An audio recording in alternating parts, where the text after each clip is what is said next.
యూదుల రాజును అన్నావు కదా, నిన్ను నువ్వు రక్షించుకో, నీవే దేవుడు అన్నావు కదా, నిన్ను నువ్వు రక్షించుకో అని దారి పొడవున ఎంతోమంది ఆయన్ని హేళన చేశారు.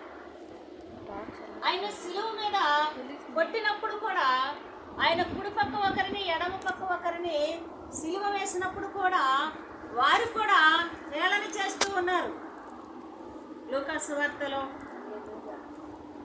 రాయబడిన రీతిగా వారు హేళన చేస్తూ ఉన్నప్పుడు, వారు దేవునిని ఎగతాళి చేస్తూ ఉన్నప్పుడు, అయ్యో తోటి మనిషి ప్రాణము తీస్తున్నావే అని విచారం లేకుండా వారు మాట్లాడుతూ ఉన్నప్పుడు దేవుడు అంటున్నాడు, వీరేమి చేయిస్తున్నారో వీరెరుగరు కనుక వీరిని క్షమించుము అని ప్రార్థించాడు. ఆ లూకా సువార్త 23:34లో చెప్పబడిన ఈ వాక్యము, దేవుడు దానికి ఇస్తున్న సమాధానము ఎంత గొప్ప విలువైనదంటే, దేవుడు అంటున్నాడు, వీరేమి చేయించున్నారో వీరెరుగరు ప్రభువా, వీరిని క్షమించు. ఆ రెండు పక్కల సిలువ వేయబడిన దొంగలలో ఒక పక్క దొంగ అప్పుడే మారాడు. హల్లెలూయా.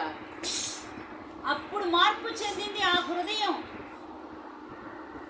అప్పుడు మార్పు చెంది ఆ పక్క దొంగ వాడితో అంటున్నాడు, మనమైతే ఈ పాపము చేసి ఉన్నాము, అబద్ధమాడి మోసము చేసి నరహత్య చేసి వ్యభిచారం చేసి దొంగతనం చేసి ఉన్నాం, కానీ ఆయన దైవ కుమారుడు, ఆయన ఏ నేరము చేయలేదు, ఆయనను దూషించుట న్యాయము కాదు అని మందలించి గద్దించాడు.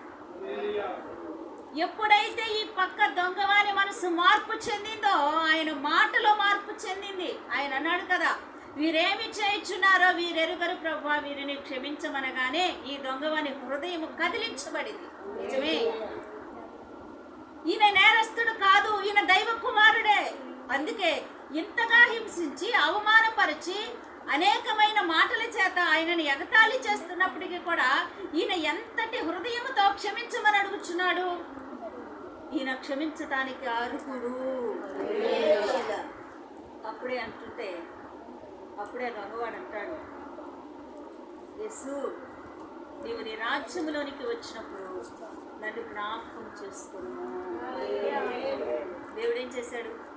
మారు మనసు పొంది పశ్చాత్తాపం పొంది దేవుడు అని ఎరిగి వెంటనే నమ్మి విశ్వసించిన అతడు ఏమయ్యాడు? నేడు నీవు నాతో కూడా పరదేశంలో ఉంటావు. హల్లెలూయా. ఎప్పుడో కాదు,